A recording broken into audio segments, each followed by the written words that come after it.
함께 일어나셔서 하나님 말씀 읽으십니다. 사도행전 1장 12절부터 14절 3절 말씀입니다. 사도행전 1장 12절부터 14절 3절 말씀입니다. 3절 말씀 다 같이 한 목소리로 같이 읽겠습니다. 시작. 제자들이 감람원이라 하는 산으로부터 예루살렘에 돌아오니 이 산은 예루살렘에서 가까워 안식일에 가기에 알맞은 길이라. 들어가 그들이 유하는 다락방으로 올라가니 빌립, 도마와 바돌로메, 마테오와 및 알페오의 아들이 야고보, 셀로신 시몬, 야고보의 아들 유다가 다 거기 있어 여자들과 예수의 어머니 마리아와 예수의 아우들과 더불어 마음을 같이하여 오로지 기도에 힘쓰더라. 아멘. 감사합니다. 우리 하트포드 제일장로교회와 했는데요.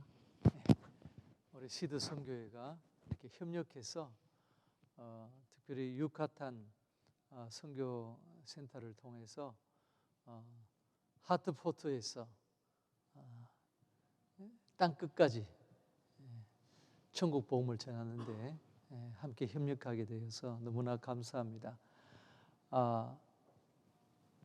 시드 선교회는 30년 전에 미주에서 10개의 교회가 모여가지고 선교는 교회가 합니다. 그래서 교회가 함께 선교하는 그런 이제 목표를 가지고 지금까지 한 600개 교회가 협력해서 약 300명의 선교사를 45개국에 파송해서 사역하고 있습니다. 우리 중남미에는 제가 32년 전에 아르헨티나 선교사로 파송된 이후에 지금 9개국에서 우리 선교사님들이 사역하고 있습니다. 유카탄 선교센터를 제가 목사님과 김 장로님 함께 가보았는데요. 지난 20년 동안 우리 교회가 모든 것을 드리고 기도하고 해서 아름다운 선교센터를 세웠는데 라틴 아메리카 지금은 이제 사실은 중남미가 한국보다 먼저 미국 선교사님들, 영국 선교사님들, 독일 선교사님들 가셔서 개신교회가 부흥했는데요. 제가 88년도에 처음 갔다가 91년도에 파송을 받았는데 하나님께서 큰 부흥을 주셨습니다. 그래서 아르헨티나뿐만 아니라 중남미 전체 교회가 한국 교회 이상으로 교회 성장을 경험하고 벌써 많은 선교사들이 수천 명이 중남미로부터 무슬림 국가 중동 또 그 유럽으로 파송이 되었습니다. 현지인 선교사들이. 그러니까 이제는 우리 지난 1월 말에 중남미 9개국 선교사님들이 페루 쿠스코라고 하는 그 잉카 제국의 옛 수도였는데요. 그 고지대에 있는 그 쿠스코 도시에 모여가지고 3박 4일 동안 선교 전략 대회를 했습니다. 하면서 결정한 것이 이제는 그 9개국도 더 넘어서 중남미 모든 국가에 라틴 아메리카 교회가 이제는 선교할 때가 되었기 때문에 이미 선교사들도 많이 나갔고 이제는 라틴 아메리카 교회가 선교할 수 있도록 우리 미주의 한인교회가 파트너가 되어서 파트너십으로서 그 일을 도와야 된다. 그것이 우리 모든 선교사님들의 공통적인 선교 방향이었습니다.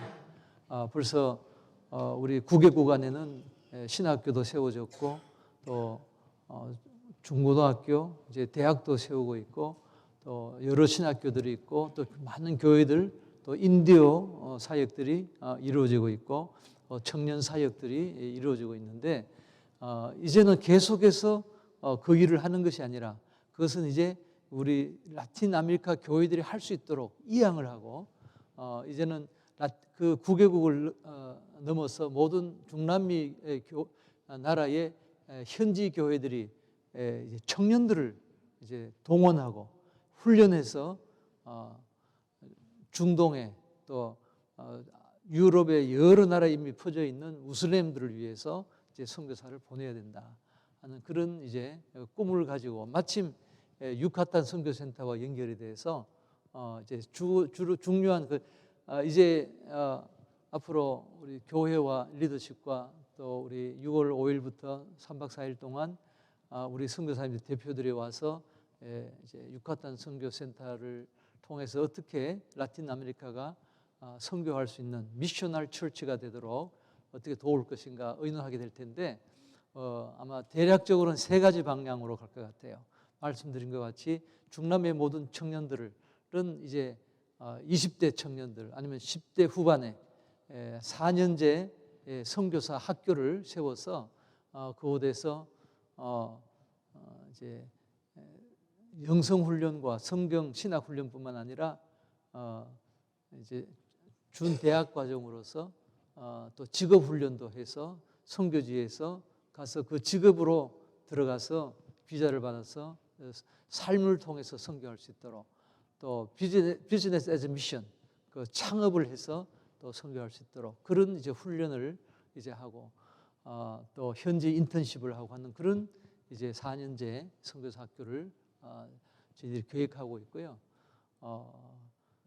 물론 메리다에 있는 유카탄 선교센터만 통해서는 부족할 거예요. 그러니까 다른 지역에도 이제 세워서 그러나 유카탄 선교센터가 하나의 이제 본부가 되어 가지고 라틴 아메리카 교회와 함께 선교하는 그런 일이 방향을 잡고 있고요. 또 두 번째는 이미 기존 이제 교회들 가운데 젊은 목회자들 신학교를 갓 졸업한 그런 이제 목회자들이 모여서 이제 1년에 몇 차례 미셔널 처치에 대한 어떤 선교하는 교회가 되도록 그 목회자들을 훈련하는 그런 프로그램, 목회자 훈련 프로그램. 그리고는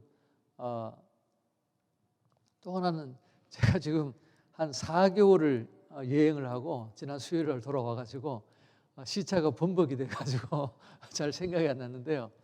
세 번째도 지금 갑자기 말씀을 못 드리겠는데 굉장히 중요한 겁니다.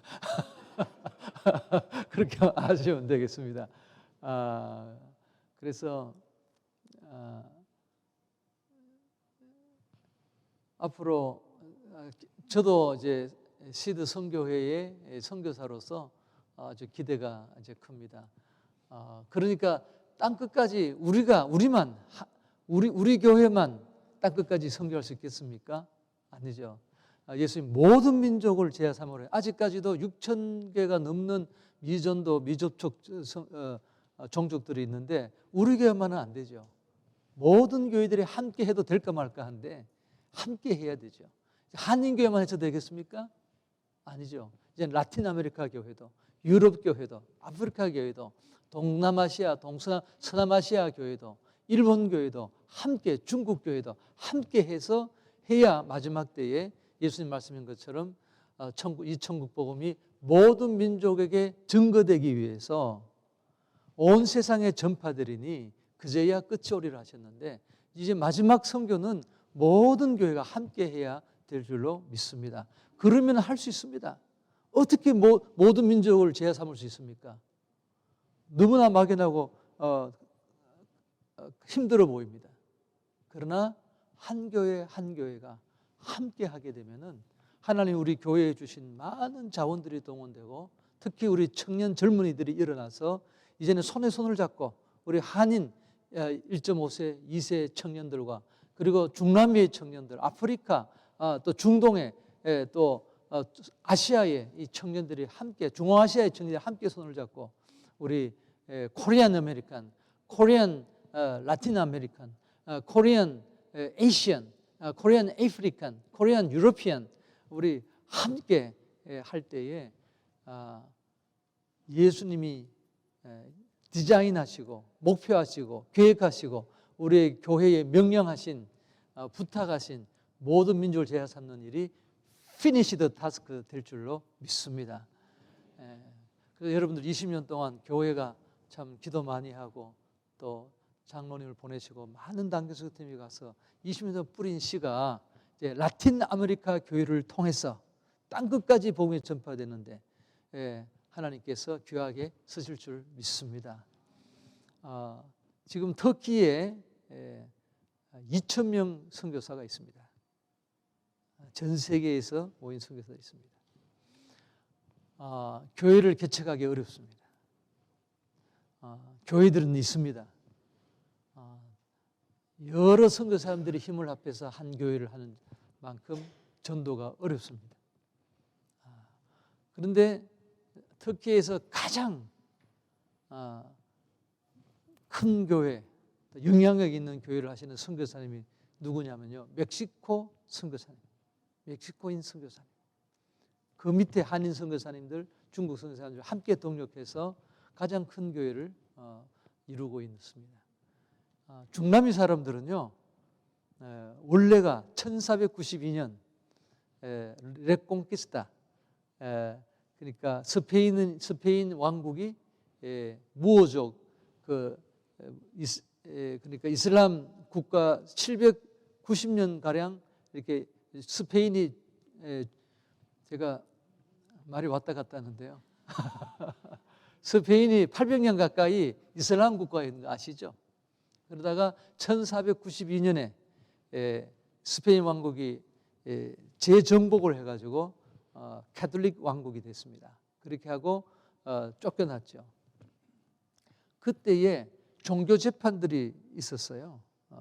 그래서 유대인들을 또 무슬림 또 개신교인을 다 화형시키고 수장시키고 그랬었습니다. 그때 많은 무슬림들이, 유대인들도 그렇지만 무슬림들이 스페인 이름으로 바꿔가지고 탈출을 했어요. 그래서 많은 수십만 명이 중남미로 이민을 왔습니다. 그 후손들이 지금 중남미에 있는 겁니다.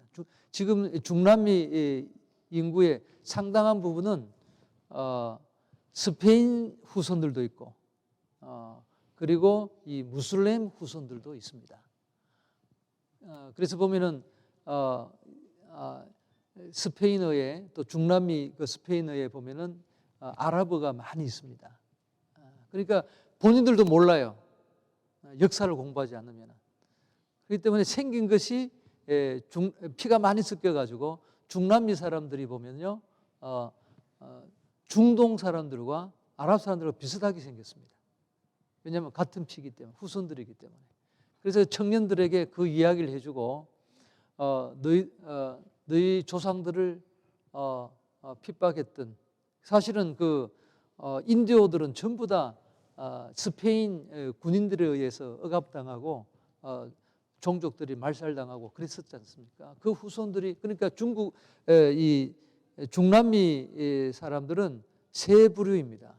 스페인 후손이 있고, 그리고 도망 나왔던 그 이슬람 무슬림의 후裔들이 있고, 그리고 인도 후裔들이 있습니다. 그래서 섞여 있습니다.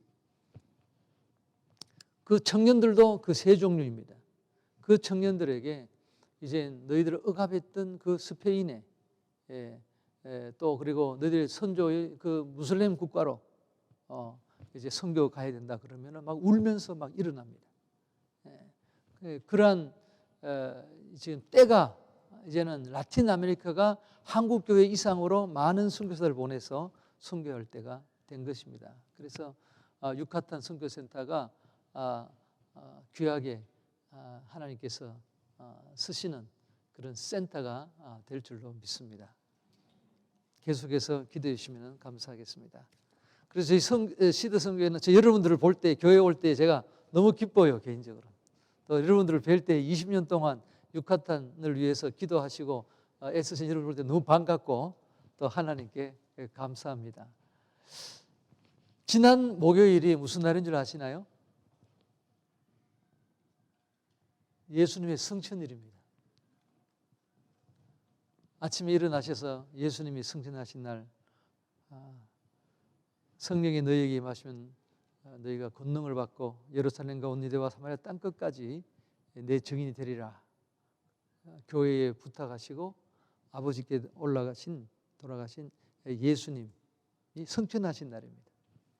아침에 일어나서 혹시 기억하시고 기도하신 분들 있으세요? 제가 한국에서 떠나기 전에 어떤 교회에 가서 설교를 했는데 이번 목요일이 무슨 날인 줄 아십니까? 아무도 모르더라고요. 큰 교회인데. 그만큼 우리는 정말 중요한 것을 생각하지 못하고 바쁜 일에 시간을 보내고 있는지 모릅니다. 바쁜 일보다도 중요한 일에 우선순위를 두면은 우리의 삶에 더욱 의미가 있고 열매가 맺히게 될 줄로 믿습니다.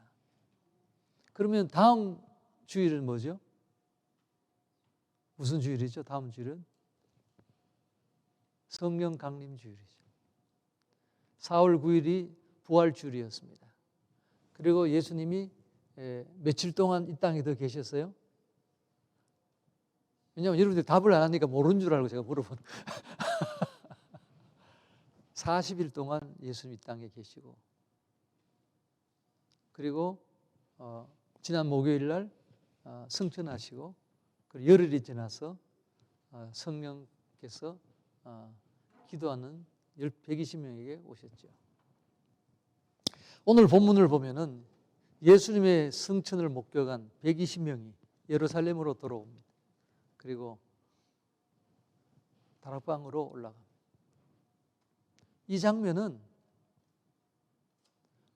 사도행전의 여러 가지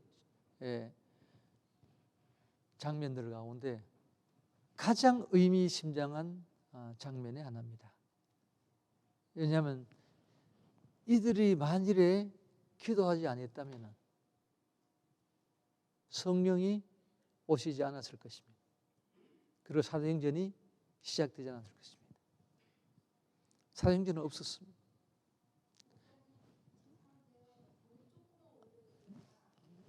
네, 볼륨 좀 올려주셔야 되겠습니다. 지금은 잘 들리시죠? 아직 안 들리세요? 들리세요? 조금만 더 올려달라고 그러십니다. 보청기 집에 두고 오신 거 아니겠죠? 제 조금입니다. 그러니까 이 사도들을 비롯해서 여인들과 그리고 예수님의 형제들과 그리고 또 예수님을 따랐던 사람들이 120명이 지금 다락방으로 올라가는 장면을 한번 상상해 보십시오. 그 기도회에서부터 시작해서 하나님 나라가 확장되기 시작하고 하나님 나라가 임하기 시작한 것입니다. 사도행전은 복음이 전파될 때에 너무 또 울리네요.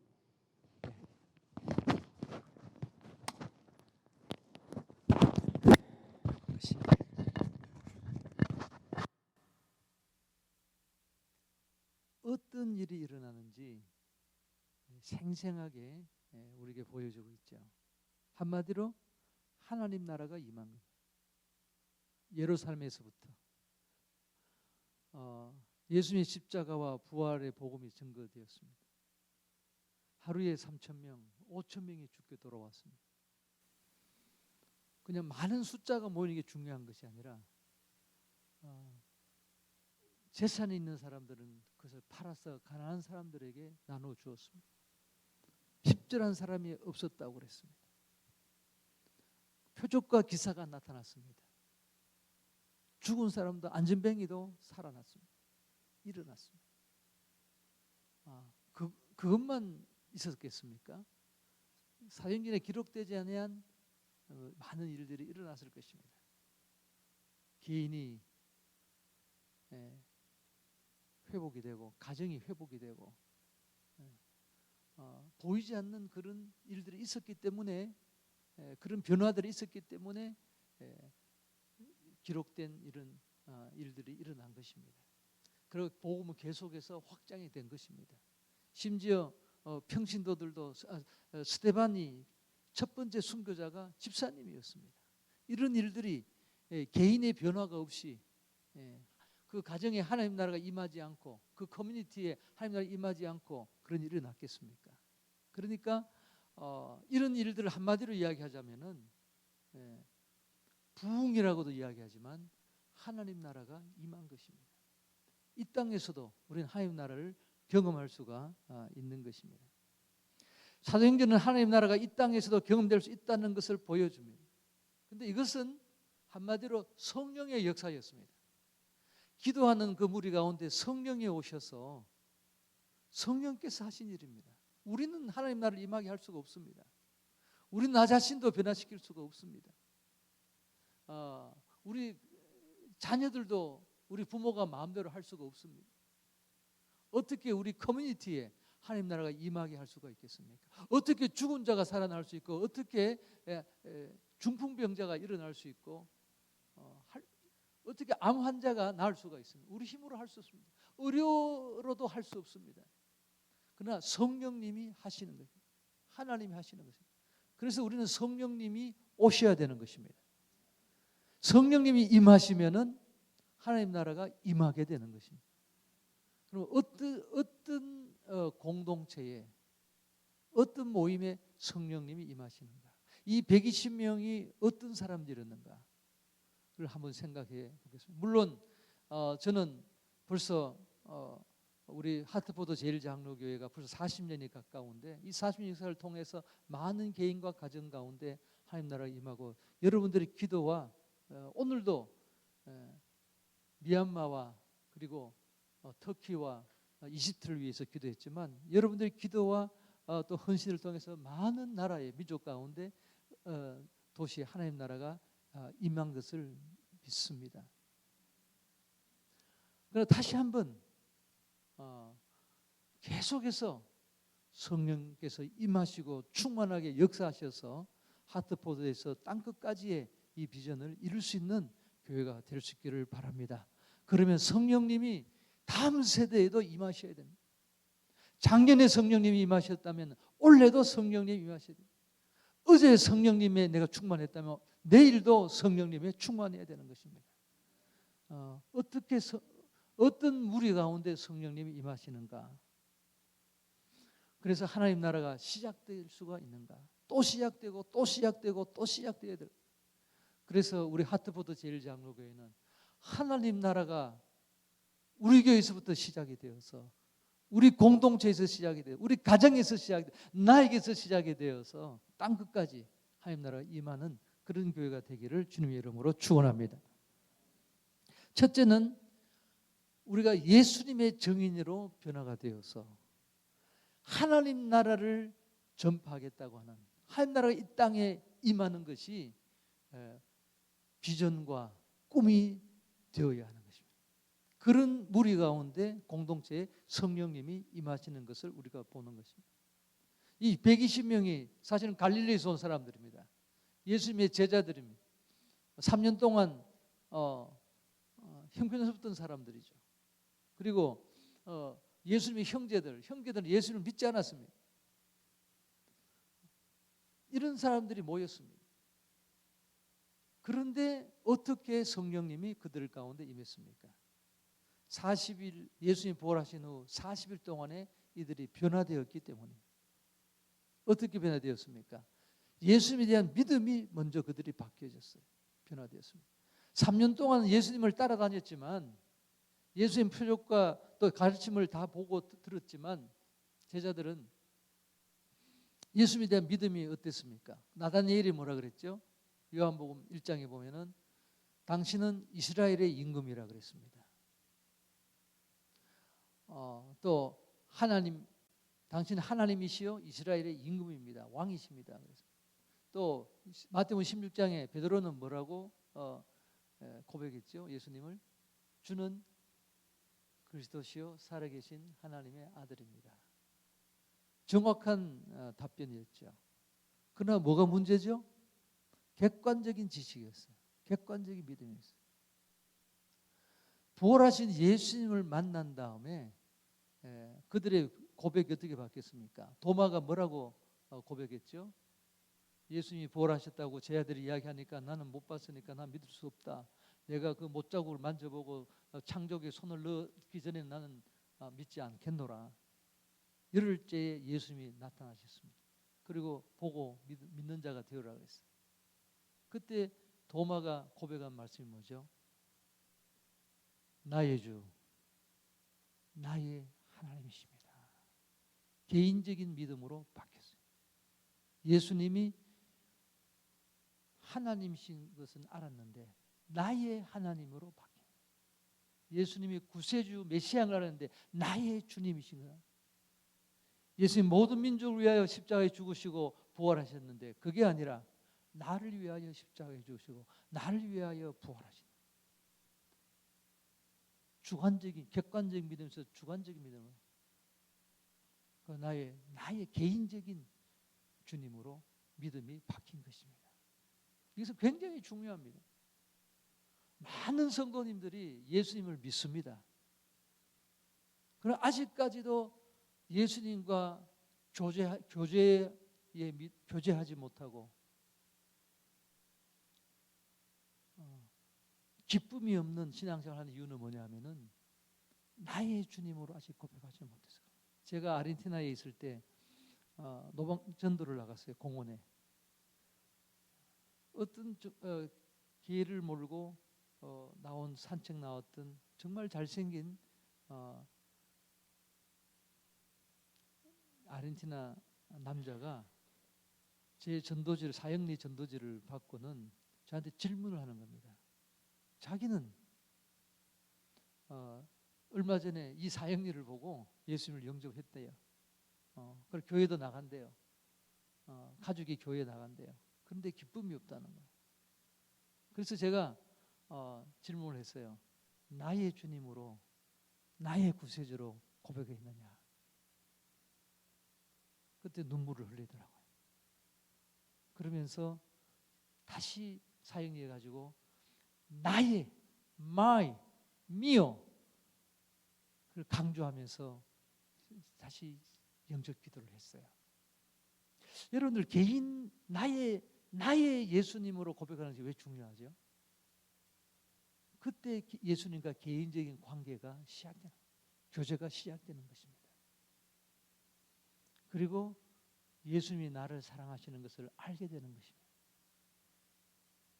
예수님이 나를 사랑하시는 걸 어떻게 알게 되겠어요? 객관적인 믿음만 가지고는 예수님의 사랑을 내가 알 수 없어요. 나의 주님이 되어야 예수님이 나를 위해서 나를 사랑하시고 그래서 십자가에 죽으시고 부활하신 것을 알게 되죠.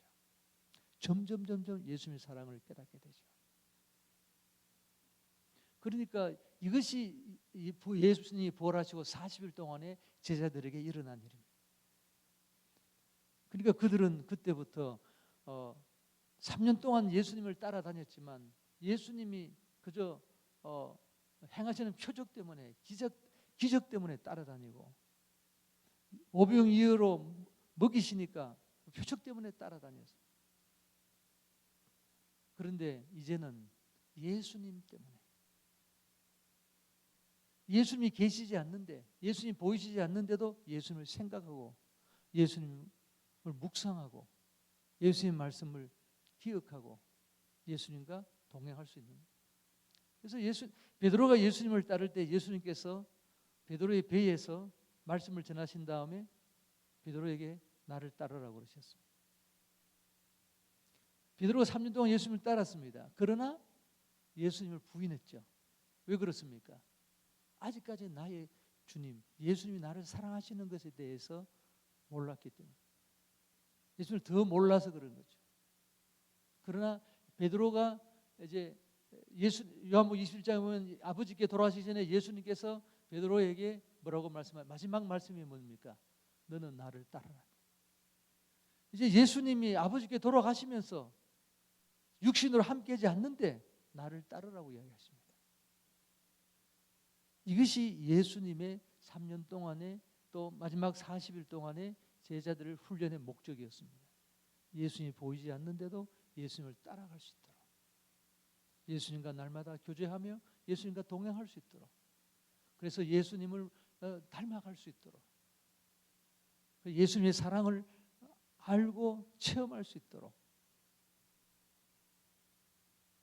우리의 문제가 교회에 오면은 예수님을 있는 것 같고 혼자 있을 때는 혼자 있을 때 예수님을 따라가는 것이 가려면은 우리가 나의 주님으로 고백을 해야 되는 것이죠.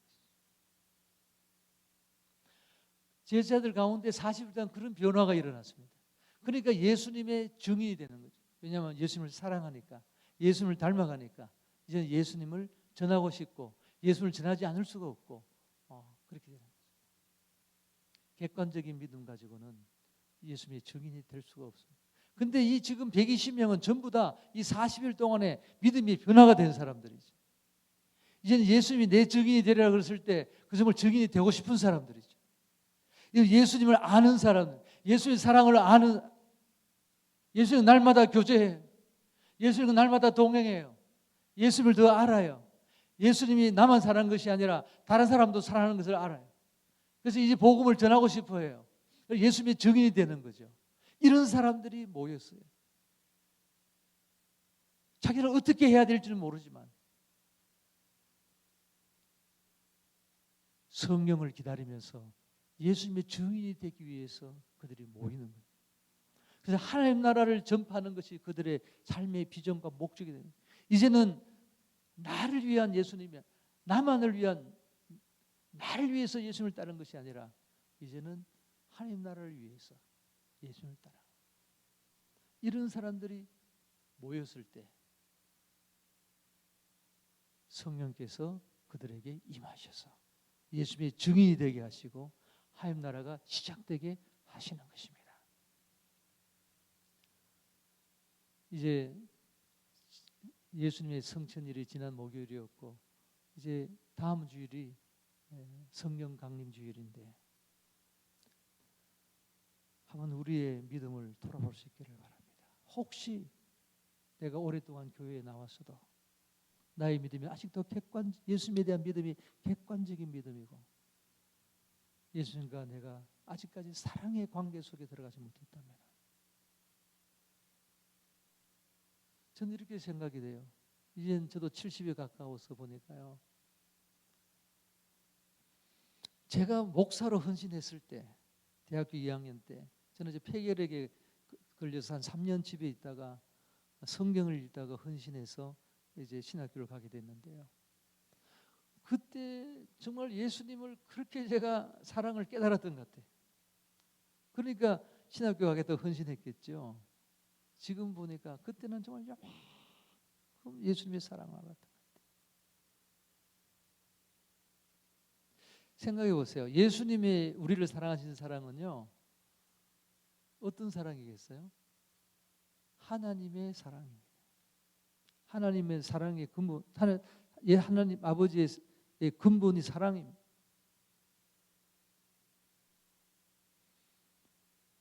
예수님 뭐라고 말씀하셨습니까? 요한복음 15장에 아버지께서 나를 사랑하신 것 같이 나도 너희를 사랑하였으니 나의 사랑 안에 거하라고 하셨습니다. 그러니까 예수님은 아버지의 사랑을 하신 거예요.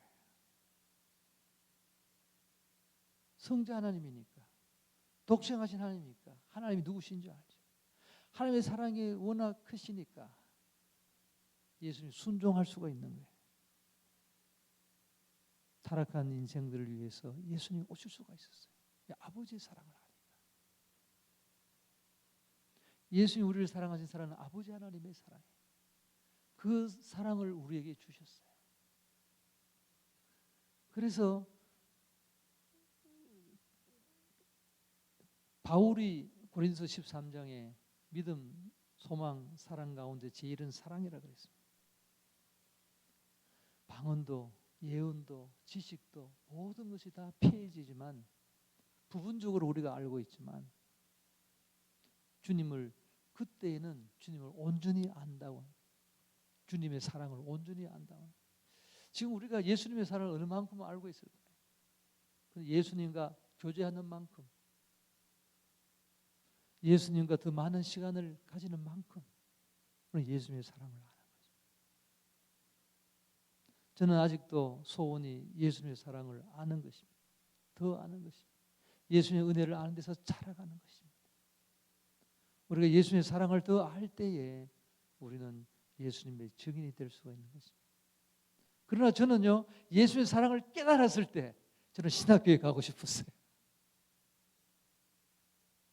예수님의 사랑을 내가 예수님이 목사들로서 대학교 2학년까지 교회에서 제가 교사도 하고 선가대도 하고 했지만 객관적인 믿음에 예수님에 대한 객관적인 믿음에 머물러 있을 때는 예수님의 사랑을 몰랐어요. 성경을 통해서 예수님이 나의 주님이 되었을 때, 고백했을 때 예수님의 사랑을 알게 됐습니다. 우리가 다시 한번 예수님의 나를 향한 사랑을 알고 예수님의 증인으로 하나님 나를 위하여서 내 생애를 살겠다고 하는 이런 소원이 우리한테 일어날 수 있는 그런 공동체가 될 수 있기를 주님으로 축원합니다. 두 번째는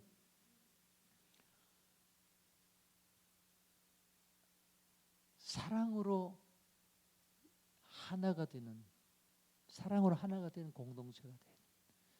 지금 제자들을 보면은 3년 동안 같이 한 공동체를 이루었지만 제자들은 누굽니까? 이 120명을 면면히 살펴보면은 형제들이었습니다. 베드로와 안드레가 형제들이었죠. 또 요한과 야고보가 형제들이었죠. 그리고 같은 베다니 동네 사람들이었습니다. 동네 친구들이었습니다. 또 예수님의 형제들이었습니다. 육신의 혈통으로 같은 육신의 피를 나눈 형제들이었습니다. 그런데 3년 동안 그들이 공동체를 이룰 때는 하나가 되지 못했습니다. 늘 다투었습니다. 그런데 지금 이들이 지금 열흘 동안 기도하는 모습을 보면은 하나가 되었던 한 마음으로 함께 기도했습니다. 어떻게 이들이 하나가 될 수가 있었습니까? 어떻게 그들이 서로 이제는 육신의 관계가 아니라 영적인 가족이 되어서 이제 서로 사랑함으로써 하나가 되어 있었어요. 언제 이 40일 동안에 그래서 하나가 된 것입니다. 그렇기 때문에 그들이 한 마음으로 열흘 동안 기도할 때에 성령이 임하신 것입니다. 우리도 만일에 모든 가능할까요? 우리 하트포드 제일장로교회의 멤버이신 모든 성도님들이 서로 사랑하고 하나가 되어서 함께 모여서 예수님이 증인이 되고 싶고 하나님 나라가 임하고 싶고 그래서 기도한다면은 성령님이 임하실까 임하시지 않을까요? 그게 안 돼서 항상 갈급하고 내 영과 내 혼과 내 육이 나의 전 존재가 하나님을 사모하면 성령님 내게 충만히 임하실까요? 내 영의 소원과 내 혼의 소원이 다를 때, 내 마음과 생각이 갈라져 있을 때, 마음은 원의로 돼 육신이 약할 때 기도하면 성령님이 충만하시겠어요? 성부, 성자, 성령 하나님이 하나가 되지 못하면 역사가 일어날까요? 하나님의 뜻이 이루어질까요? 우리 공동체가 정말 서로 사랑하면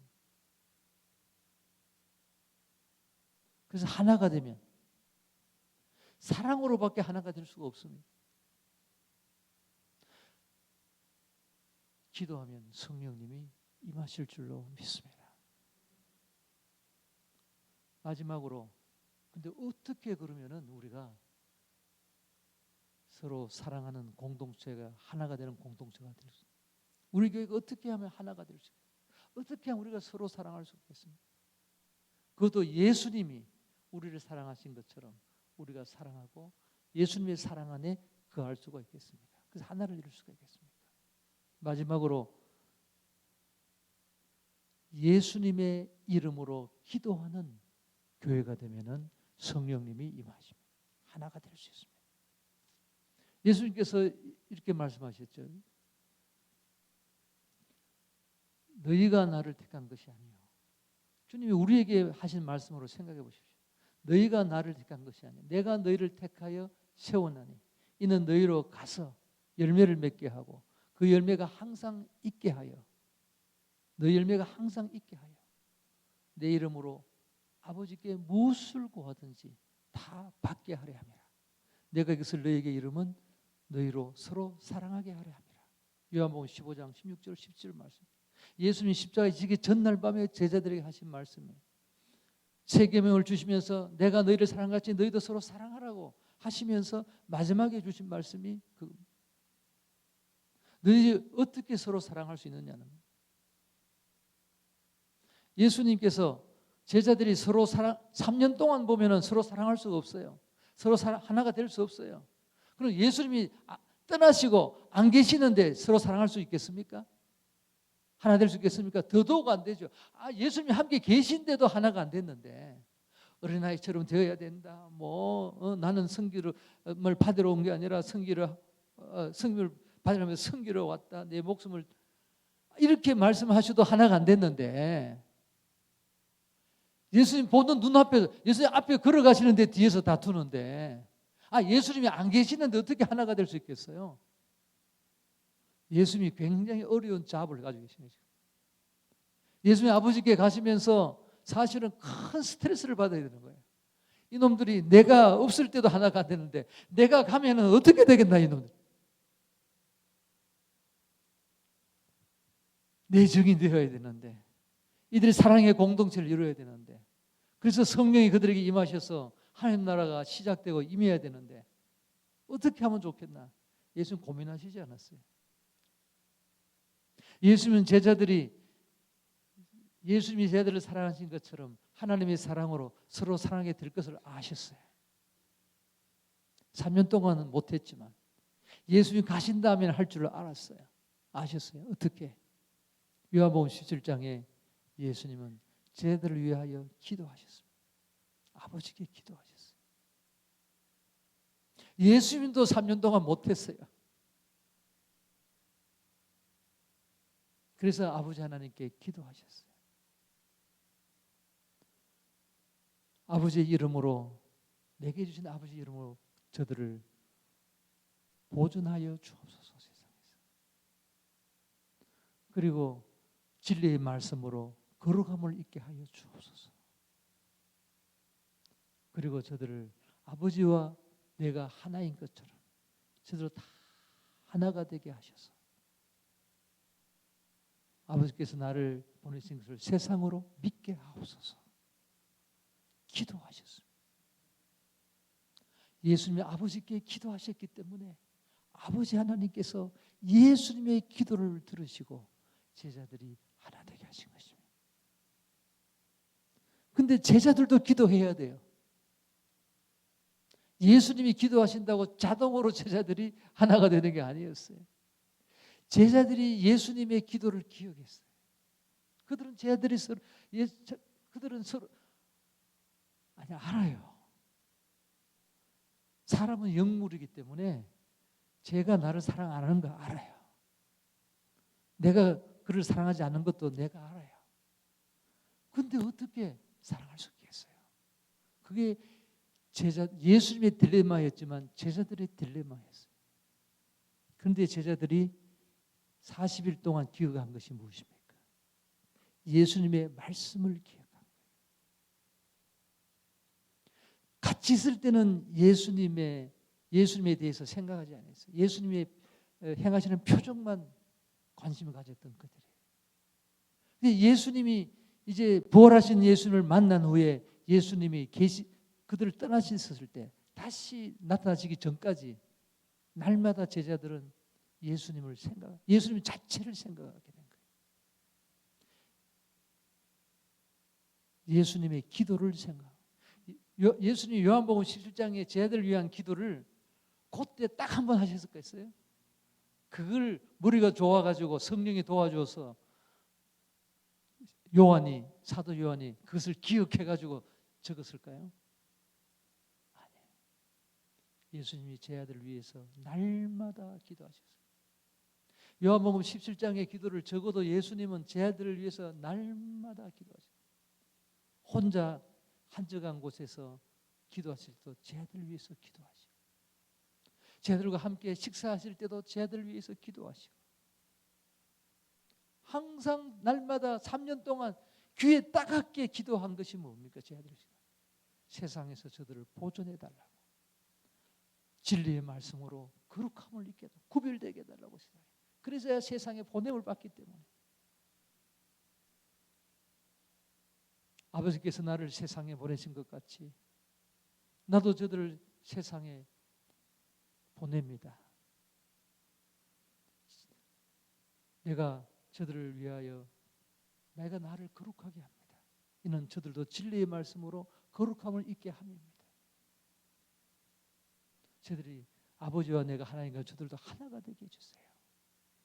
그래서 내가 내게 주신 자도 나 있는 곳에 나와 함께 있어 창세전부터 나를 사랑하사 내게 주신 나의 영광을 그들도 보게 하시기를 원합니다. 그래서 제자들이 하나님 나라를 이 땅에 임하는데 쓰임 받아서 예수님의 영광을 함께 누리기를 예수님은 소원하셨어요. 그러기 위해서 그들이 세상에서 보존되고 세상에서 구별되고 그리고 저들이 하나 되기를 날마다 기도하신 거예요. 왜? 제자들 스스로의 힘으로는 할 수 없으니까. 아버지 하나님이 저들의 마음을 변화시켜 줘야 되니까. 아버지 하나님이 저들에게 더 큰 은사, 사랑의 은사를 주셔야 되니까. 저들이 아버지의 사랑을 깨달아야 되니까. 깨닫는 수밖에 없어요. 자식도 아버지의 부모의 사랑을 깨달으면은 관계가 달라지는 거야. 부모가 같이 아무리 몇십 년 살아도 아버지의 사랑을 깨닫지 못하면은 부모를 사랑할 수 없는 거예요.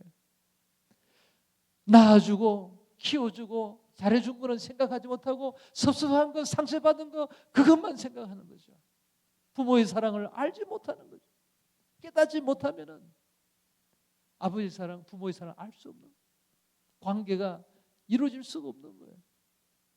회복될 수가 없는 거예요. 그것은 우리 네 가지 밭의 비유도 마찬가지예요. 제자들이 예수님께 물어봤어요. 그리고 예수님께서 세 가지 밭의 문제에 대해서 이야기하고 100배, 60배, 30배의 열매를 맺은 그 옥토에 대해서 좋은 땅을 어떻게 해석하십니까? 좋은 땅은 말씀을 받고 깨닫는 자니. 우리가 스스로 깨닫는 것이 아니에요. 깨닫는다는 말은 수동태예요. 깨달아지는 겁니다. 하나님의 은혜입니다. 우리가 사랑할 수 있는 것은 아버지의 사랑을 깨닫고 우리가 서로 사랑할 수 있는 것은 하나님의 은혜로 이루어지는 거예요. 하나님의 은혜는 어떻게 우리에게 임합니까? 내가 공로를 세워서가 아닙니다. 교회 봉사를 많이 해서가 아닙니다. 아버지께 예수님의 이름으로 기도하는 거예요.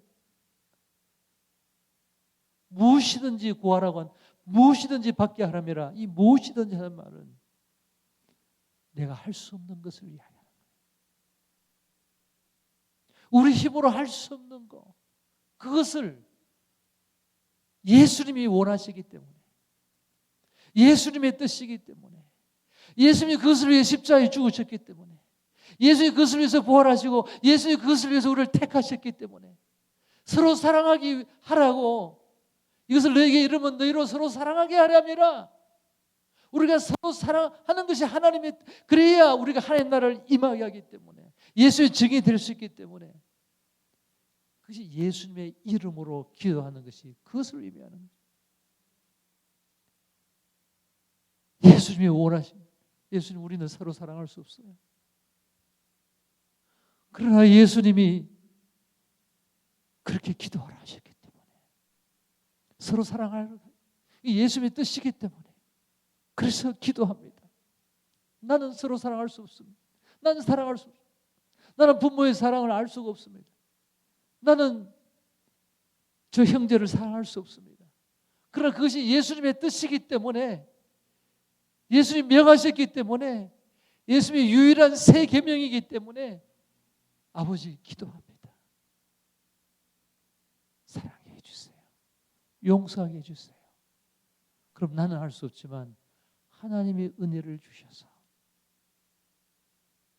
제자들이 서로 사랑하여 하나가 되게 하신 것처럼 우리도 서로 사랑하고 하나가 될 수 있게 하실 줄로 믿습니다.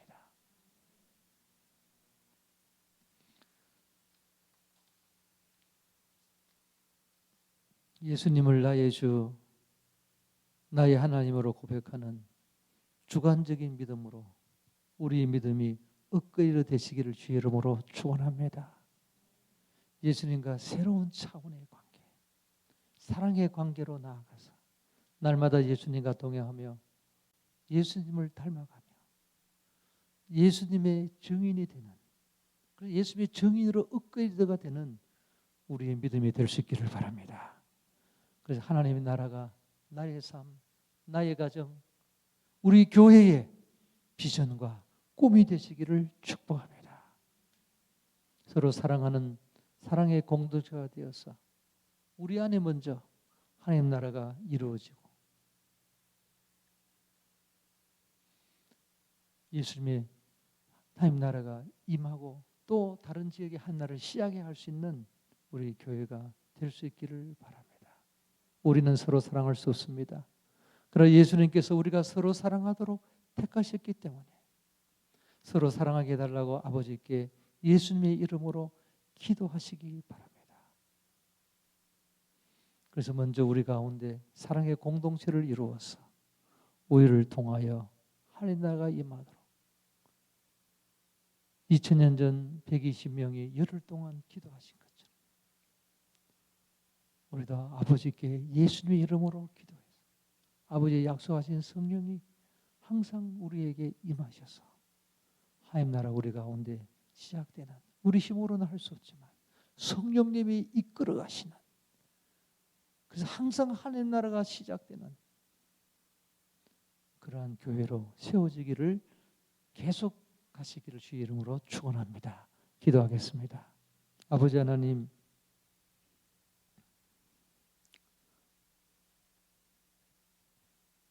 이제 40년, 창립 40년을 바라보는 우리 하트포드 제일장로교회, 그 표와 같이 하트포드에서, 내 가정에서, 우리 교회에서 땅끝까지 하나님 나라가 전파되며 하나님 나라가 시작되도록 축복하여 주시옵소서.